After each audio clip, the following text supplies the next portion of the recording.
الرحیم۔ آج جس عمل سے متعلق آپ کو بتایا جا رہا ہے وہ ایک ایسا عمل ہے جو ہر حال میں قبول کیا جاتا ہے، کبھی بھی رد نہ ہونے والا۔ ویسے آپ کی عبادات بہت سی ایسی ہیں کہ اگر ان میں اخلاص نہ ہو، توجہ نہ ہو، دلچسپی نہ ہو تو وہ رد کر دی جاتی ہے۔ جیسے نماز سے متعلق آتا ہے کہ اگر نماز کو مکمل آداب کے ساتھ، خشوع اور خضوع کے ساتھ نہیں پڑھیں گے اور نماز میں آپ کی توجہ اور دھیان ادھر ادھر ہوگا تو حدیث مبارکہ میں آتا ہے کہ ایسی نماز کو کالے کپڑے میں لپیٹ کر نمازی کے اوپر مار دیا جاتا ہے، بھائی اس نماز کی مجھے ضرورت نہیں ہے۔ اسی طرح اگر روزہ ہے صحیح طریقے سے آپ نے نہیں رکھا تو وہ بھی رد کر دیا جاتا ہے، قبول نہیں کیا جاتا۔ لیکن درود شریف ایک ایسی عبادت ہے جو ہر حال میں اللہ تعالیٰ اسے قبول فرماتے ہیں، جو کبھی رد نہیں ہوتی۔ اور نبی کریم صلی اللہ علیہ وسلم کا ارشاد گرامی ہے کہ جو شخص مجھ پر ایک مرتبہ درود پاک پڑھتا ہے، من صلی علیہ واحدۃ صلی اللہ علیہ عشرہ، کہ جو مجھ پر ایک بار درود شریف پڑھے گا اللہ تبارک و تعالیٰ اس پر 10 مرتبہ اپنی رحمتیں نازل فرمائے گا۔ اللہ کی رحمت ایک بھی کافی تھی، لیکن یہ اتنا عظیم عمل ہے کہ اللہ تعالیٰ اس پر اپنی 10 رحمتیں نازل فرمائیں گے۔ اور دوسری حدیث میں آتا ہے کہ 10 غلطیوں کو اللہ تعالیٰ معاف کریں گے، اس کے 10 گناہوں کو، اور 10 درجے بلند کر دیں گے، یعنی وہ جتنا اللہ کے قریب تھا اس سے 10 درجے مزید قریب ہو جائے۔ اس لیے درود پاک ہمیں کثرت کے ساتھ پڑھتے رہنا چاہیے، اور یہ وہ عبادت ہے۔ نبی کریم صلی اللہ علیہ وسلم کی ایک اور حدیث ہے کہ اپنے گھروں کو قبرستان مت بناؤ، اپنے گھروں کو قبرستان مت بناؤ، سیدھے الف پڑھو، اور میری قبر کو یادگار یا تہوار مت بناؤ، اور مجھ پر برابر مسلسل درود شریف پڑھتے رہا کرو، اس لیے کہ تمہارا درود مجھ تک پہنچایا جاتا ہے، تمہارا درود مجھ تک پہنچایا جاتا ہے۔ ایک دوسری حدیث میں آپ صلی اللہ علیہ وسلم نے ارشاد فرمایا کہ میں جب تک دنیا میں ہوں اس وقت بھی باعث سعادت ہوں، اور جب میں دنیا سے چلا جاؤں گا تب بھی باعث سعادت رہوں گا۔ تو صحابہ کرام نے پوچھا حضور آپ کا دنیا میں موجود رہنا باعث سعادت ہے، یہ بات تو سمجھ میں آتی ہے، لیکن دنیا سے چلے جانے کے بعد آپ کس طرح باعث سعادت ہوں گے لوگوں کے لیے؟ آپ تو ہمیں موجود نہیں ہے اس وقت۔ تو حضور صلی اللہ علیہ وسلم نے فرمایا کہ جب میں دنیا سے چلا جاؤں گا تمہارے اعمال مجھ تک پیش کیے جائیں گے، ہر شخص کے اعمال، کہ بھئی عباد نے کیا عمل کیے، زہیب نے کیا عمل کیے، باعث نے کیا عمل کیے، وہ اللہ کے رسول کے پاس پہنچائے جاتے ہیں۔ اگر وہ اچھے عمل ہوتے ہیں، نیک عمل ہوتے ہیں، نماز، روزہ، تلاوت، ذکر، اذکار، درود شریف، تو مجھے خوشی ملتی ہے، اور اگر وہ برے عمل ہوتے ہیں، جھوٹ، غیبت، بہتان، بدنصری، فحاشی، بے حیائی، فلمیں، ڈرامے، تو مجھے ان چیزوں سے دکھ پہنچتا ہے، اور پھر میں اس کے لیے، اپنے اس امتی کے لیے، اس بندے یا بندی کے لیے اللہ تعالیٰ کی بارگاہ میں درخواست کرتا ہوں کہ اللہ یہ غلط کر رہا ہے لیکن میرا امتی، آپ نظر کرم فرما دیجئے اور اس کی غلطی کو معاف کر دیجیے۔ تو پھر اللہ تبارک و تعالیٰ میری درخواست کو قبول فرما کر تمہاری غلطیوں کو معاف کر دے، تو اس لیے میرا دنیا سے چلے جانا بھی باعث سعادت ہی ہے۔ قرآن کریم کی آیت ہے نا وَلَوْ أَنَّهُمْ إِذْ ظَلَمُوا أَنفُسَهُمْ جَاءُوكَ فَاسْتَغْفَرُوا اللَّهَ وَاسْتَغْفَرَ لَهُمُ الرَّسُولُ لَوَجَدُوا اللَّهَ تَوَّابًا رَحِيمًا، کہ اگر یہ لوگ اپنا نقصان کر بیٹھے، ظلموا انفسهم مفہوم ہے اس کا، یعنی گناہ کر بیٹھے، اپنا نقصان کر بیٹھے، کوئی گناہ کر بیٹھے، اور پھر وہ آپ کے پاس پہنچے روضہ رسول پر، اور وہاں پہنچ کر اللہ تعالیٰ سے معافی مانگے اپنے گناہ کی، واستغفر لهم الرسول، اور اللہ کے رسول بھی اپنے روضے میں موجود رہتے ہوئے اس شخص کے لیے گناہ کی معافی مانگیں گے، لَوَجَدُوا اللَّهَ تَوَّابًا رَحِيمًا، تو اللہ تعالیٰ ان کے گناہ کو بخش دے گا۔ اور نبی کریم اب بات یہ ہو رہی تھی کہ حضور صلی اللہ علیہ وسلم کا جو درود پاک پڑھتا ہے وہ آپ صلی اللہ علیہ وسلم تک پہنچایا جاتا ہے۔ کیسے؟ دیکھیں درود شریف پڑھنے والے دو طرح کے، یا تو روضہ رسول پر حاضر ہو کر درود پاک پڑھ رہے ہیں، سامنے روضہ رسول اور یہاں کھڑے ہو کر درود شریف پڑھ رہے ہیں تو ان کے درود پاک کو آپ صلی اللہ علیہ وسلم خود سنتے ہیں حضور ان کے درود. اور اگر کوئی دنیا کی کسی اور کونے میں حصے میں درود شریف پڑھتے ہیں تو اللہ تعالیٰ نے ایک فرشتہ مقرر کر دیا حضور کے دربار کے پاس. آپ صلی اللہ علیہ وسلم کے روضے مبارک کے پاس ایک فرشتہ موجود ہے جو اس درود پاک کو سنتا ہے اور سننے کے بعد آپ صلی اللہ علیہ وسلم کی بارگاہ میں پیش کر دیتا ہے. فرض کر لیں کیا نام ہے آپ کے والد کا؟ مسیح. عثمان خان وہ فرشتہ کہے گا کہ عثمان خان ولد وسیم خان نے آپ کے لیے درود پاک کا ہدیہ دیا. آپ کے نام اور آپ کے والد کے نام کے ساتھ وہ درود پاک کا ہدیہ وہ فرشتہ حضور صلی اللہ علیہ وسلم کی بارگاہ میں پیش کیا. تو یہ کتنے اعزاز کی بات. اور نبی کریم صلی اللہ علیہ وسلم نے فرمایا حدیث میں آتا ہے کہ 3 اللہ کی مخلوقات ایسی ہیں کہ جنہیں اللہ نے سننے کی عجیب و غریب صلاحیت سے نوازا. عجیب و غریب صلاحیت. ان کی قوت سماعت اتنی تیز ہے کہ جس کی کوئی حد نہیں. اور وہ 3 چیزیں کون سی ہیں؟ سب سے پہلی چیز جنت ہے. جنت کو قوت سماعت بہت زیادہ اللہ تعالیٰ نے دی. فرمایا حدیث میں آتا ہے کہ جب کوئی شخص دنیا میں اللہ تعالیٰ سے جنت کا سوال کرتا ہے اللہ تعالیٰ ہمیں جنت عطا فرما، اللہ مجھے جنت میں جگہ عطا فرما دیجیے، اللہ مجھے جنت میں گھر عطا فرما دیجیے، اللہ مجھے جنت کا حقدار بنا دیجیے، اللہ ہمارا ٹھکانہ جنت میں فرما دیجیے. اس قسم کی جب دعائیں بندہ مانگتا ہے تو جنت اس دعا کو سنتی ہے.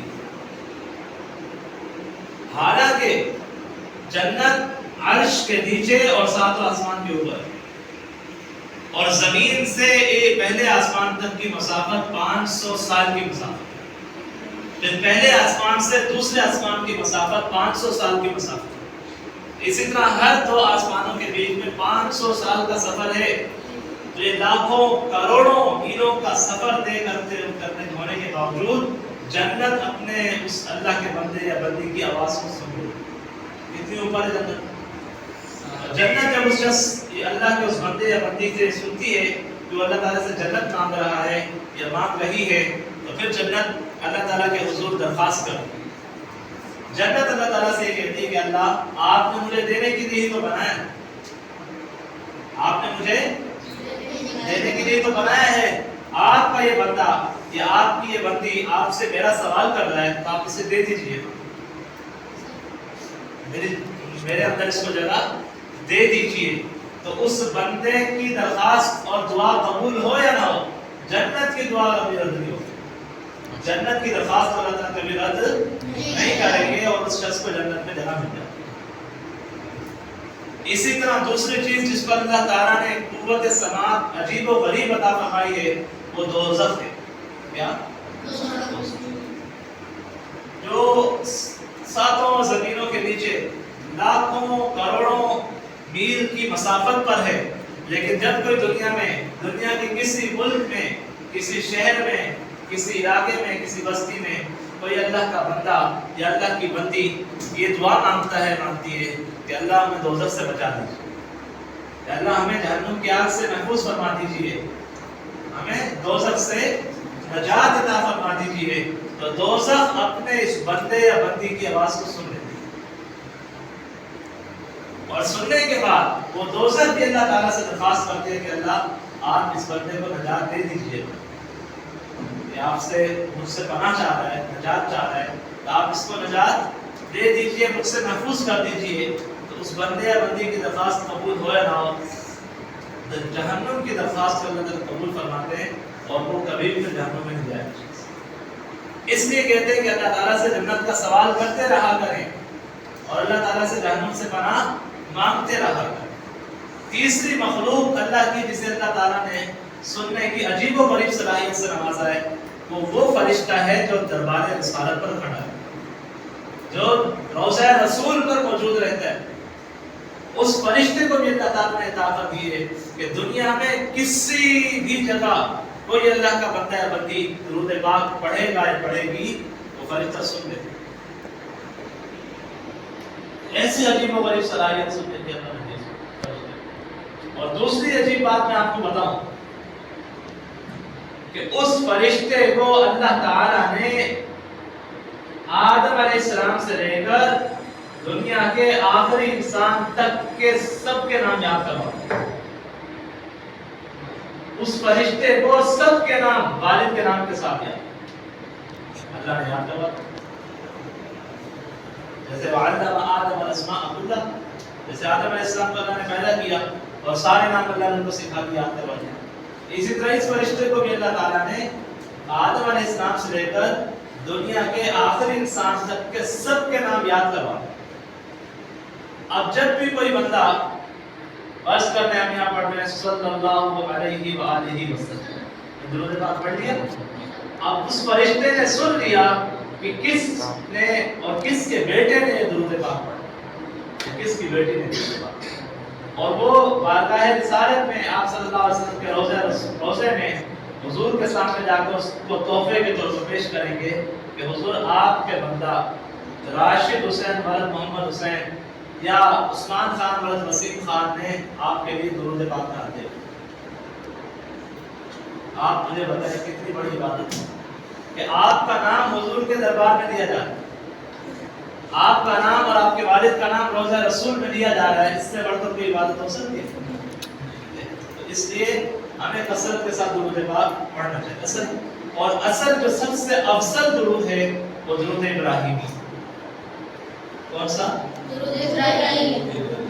سب سے افضل درود، سب سے افضل درود شریف کون سا ہے؟ درود ابراہیمی. جو کہاں پڑھا جاتا ہے؟ نماز میں. ہم سب ایک مرتبہ درود ابراہیمی پڑھ لیتے ہیں. اللہم صلی علی محمد اللہم صلی علی محمد وعلی آل محمد کما صلیت علی ابراہیم وعلی آل ابراہیم انک حمید مجید. اللهم بارك على محمد وعلى آل محمد كما باركت على إبراهيم وعلى آل إبراهيم إنك حميد مجيد. یہ سب سے افضل درود شریف، اسے درود ابراہیمی کہا. اس کے علاوہ بھی حدیث پاک میں درود شریف کے کئی الفاظ ہیں. اللہم صلی علی محمد وعلی آل محمد صلی اللہ علیہ وسلم صلی اللہ علیہ وآلہ وسلم. آپ اسی بھی طرح درود پاک پڑھ سکتے ہیں لیکن پڑھا جائے. اور ایک درود شریف حدیث سے پاک میں آتا ہے کہ جمعے کی رات اور جمعے کے دن مجھ پر کثرت کے ساتھ درود پڑھیں. جمعے کی رات جو گزر گئی اور جمعے کا دن جو چل رہا ہے مجھ پر کثرت کے ساتھ درود شریف پڑھا کرو اور اپنے جمعے کے کاموں میں اس کو شامل کر لیں کہ میں نے نبی پاک صلی اللہ علیہ وسلم پر درود پاک پڑھا 100 مرتبہ 500 مرتبہ 1000 بار 3000 بار جتنے بار آپ نے ہمت طاقت کی. ٹھیک ہے. اور درود شریف صلی اللہ علیہ وآلہ وسلم پڑھا کریں. مختصر والا پاکستانی پائلٹ کا واقعہ سناتا ہوں. اگر سے بات نہیں ہوئی بٹھا کے سنا دیں. ہاں بٹھا کے سنا دیں. بٹھا کے بیٹھ جائیں. بیٹھ جائیں.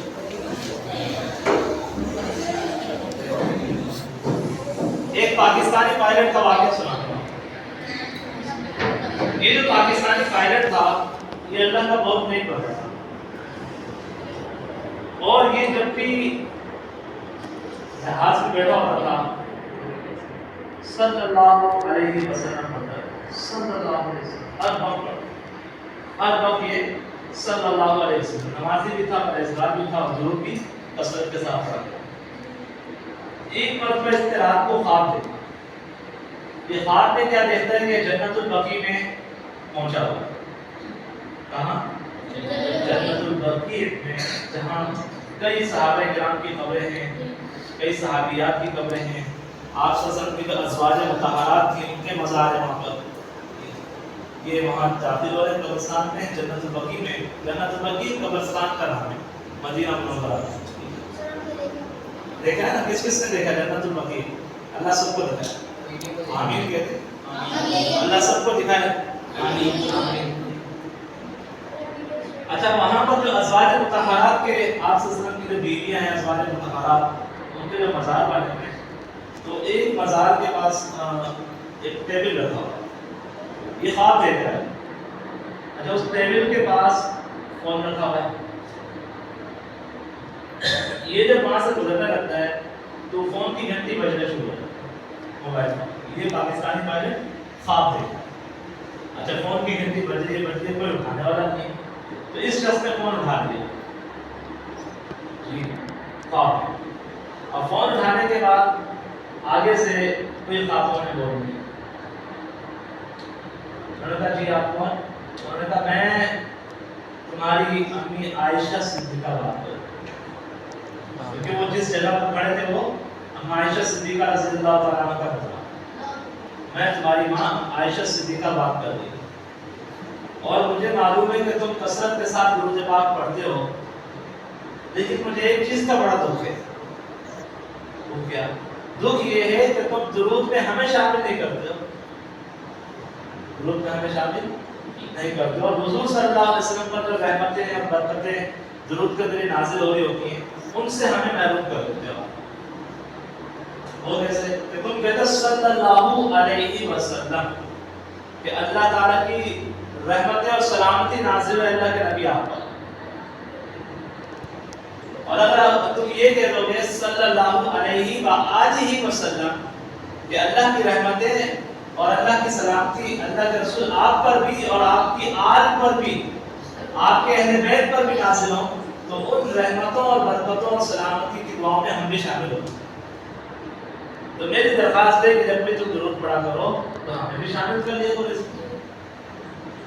تو وہ پائلٹ جو ہے اس خواب سے اٹھا اور اس کے بعد سے اس کو محسوس ہوا کہ نہیں آئندہ میں نے صلی اللہ علیہ وسلم پڑھنا بھی ٹھیک ہے لیکن صلی اللہ علیہ وآلہ وسلم پڑھیں گے تو آپ صلی اللہ علیہ وسلم کے اہل بیت بھی درود کی برکتوں میں شامل ہو گئے. پھر اس نے کہا آئندہ میں صلی اللہ علیہ وآلہ وسلم پڑھوں گا اور اس نے کثرت کے ساتھ صلی اللہ علیہ وآلہ وسلم صلی اللہ علیہ وآلہ وسلم پڑھنا شروع کر دیا. اور پھر کچھ عرصے کے بعد اسے خواب دکھا. خواب میں وہی منظر ہوا. فون بج رہا ہے. فون اٹھایا تو میں تمہاری والدہ عائشہ صدیقہ بات کر رہا ہوں. ہم سب کی ماں ہے نا ہم عائشہ صدیقہ رضی اللہ تعالیٰ عنہ حضور صلی اللہ علیہ وسلم کی سب سے زیادہ قریبی اہلیہ جو تھی عائشہ صدیقہ جن کے بارے میں قرآن کریم میں بھی ذکر ہے. تو فرمایا کہ اب میں بہت خوش ہوں کیونکہ اب جب تم درود پڑھتے ہو تو تم ہمیں بھی حضور کی رحمتوں میں اور سلامتی کی دعاؤں میں شامل کرتے ہو. تو ہمیں چاہیے کہ ہم کیا درود پڑھیں صلی اللہ علیہ وآلہ وسلم کثرت کے ساتھ چلتے پھرتے یہ درود پاک پڑھنا ہے. اور جو درود پاک کثرت کے ساتھ پڑھتا ہے اس کے مال میں بھی اللہ اضافہ کرتا ہے. ایک شخص کا انتقال ہوا اور اس کے 2 بیٹے اور اب اور 1 کروڑ پتی آدمی تھا. اللہ نے اسے دولت مال نیک بھی تھا. مال دولت سے بھی بہت کماتا تھا. زمینیں جائیداد مکانات بنگلے گاڑیاں سونا چاندی سب کچھ اس کے پاس. اب جب اس کا انتقال ہوا تو اس کا یہ سارا مال دونوں بھائیوں میں تقسیم ہو گیا. چھوٹے بھائی اور بڑے بھائی. اچھا جہاں اس کے پاس یہ سارا مال دولت دنیا کا مال دولت تھی وہیں اس کے ساتھ ساتھ اس کے پاس آپ صلی اللہ علیہ وسلم کے 3 بال بھی تھے. 3 بال آپ صلی اللہ علیہ وسلم کے 3 بال بھی اس فوت ہونے والے شخص کی ملکیت میں تھے. اب جب تقسیم کی باری آئی تو دونوں بھائیوں میں مال برابر تقسیم ہو گیا. سارا بنگلے کوٹھیاں سونے ہیرے جواہرات گاڑیاں بینک پیسہ دولت سب کچھ تقسیم. اب باری آ گئی آپ صلی اللہ علیہ وسلم کے بالوں کی. تو دونوں بھائیوں نے کہا کہ اب بال بھی تقسیم کریں جو ہمارے والد کی ملکیت میں تھے. تو جو بڑے بھائی تھے اس نے کہا کہ ایسا کر لیتے کہ ہم ایک بال ایک آپ رکھ لیں ایک آپ میں رکھ لیتا ہوں اور جو دوسرا بال ہے اس کو ہم دونوں آدھا رکھ لیتے ہیں.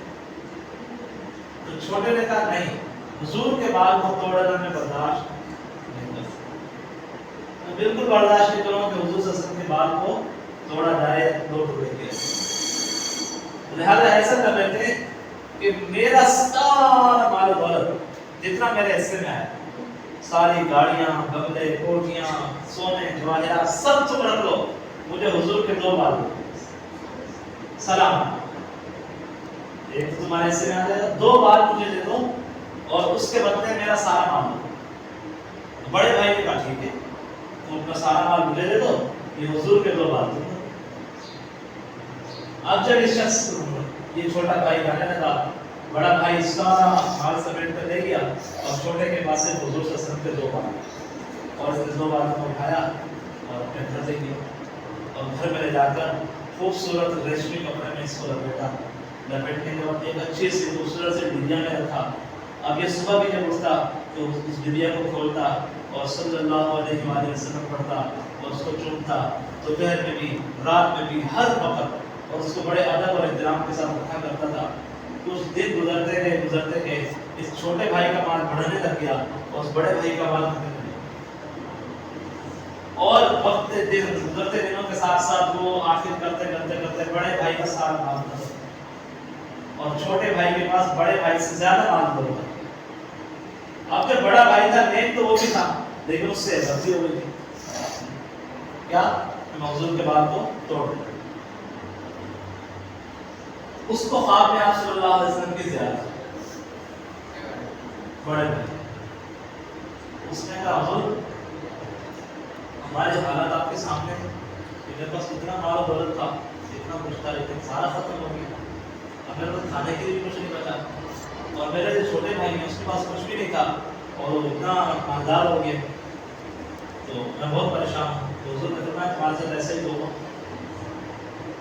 کیونکہ تم نے میرے بال کا احترام نہیں کیا، تم نے تو میرے بال کو توڑنے کی، اور تمہارے چھوٹے بھائی نے اپنا سب کچھ چھوڑ دیا لیکن حضور کا 1 بال دے دیا، 2 بال، سب کچھ چھوڑ دیا۔ اس لیے اب تمہارے لیے بہتر ہے کہ تم چھوٹے بھائی کے پاس جا کے ملازم ہو۔ تو یہ درود پاک کی برکت ہے، حضور صلی اللہ علیہ وسلم کی چیزوں سے محبت کی عظمت اور برکت ہے، اس لیے کثرت کے ساتھ درود پاک پڑھا کریں، اس پہ بڑھتے چلتے رہتے ہیں۔ اور ایک درود سے جمعے کے دن خاص ہے، اللہم صلی علی محمد النبی الأمی وعلی آلہ وسلم تسلیما۔ یہ درود پاک عصر کے بعد جمعے کے دن جو پڑھتا ہے 80 مرتبہ، اٹھنے سے پہلے اللہ تعالیٰ اس کی 80 سال کی عبادت دیتے ہیں اور 80 سال کے گناہ اس کی معاف کرتے ہیں۔ اللہم صلی علی محمد النبی الأمی وعلی آلہ وسلم تسلیما۔ اللہم صلی علی محمد النبی الأمی وعلی آلہ وسلم تسلیما۔ یہ درود شریف اگر عصر کے بعد جمعے کے دن نماز پڑھنے کے فوراً بعد اسی جگہ بیٹھے بیٹھے آپ 80 مرتبہ پڑھ لیں گے تو آپ کو 80 سال کی عبادت کا ثواب ہے اور 80 سال کے گناہ معاف ہو جائیں گے۔ آپ بتائیں درود شریف کا اہتمام کون کریں؟ عصر کے ساتھ پڑھیں گے، کم از کم روزانہ 100 بار پڑھیں گے؟ پڑھیں گے بھائی؟ کون سا درود پڑھیں گے؟ صلی اللہ علیہ وسلم۔ کون سا درود پڑھیں گے بھائی؟ صلی اللہ علیہ وسلم۔ اور روزانہ کتنی بار پڑھیں گے؟ کم از کم 100 زیادہ ٹھیک ہے بھائی؟ آج کے لیے اتنا کافی ہے۔ اللہ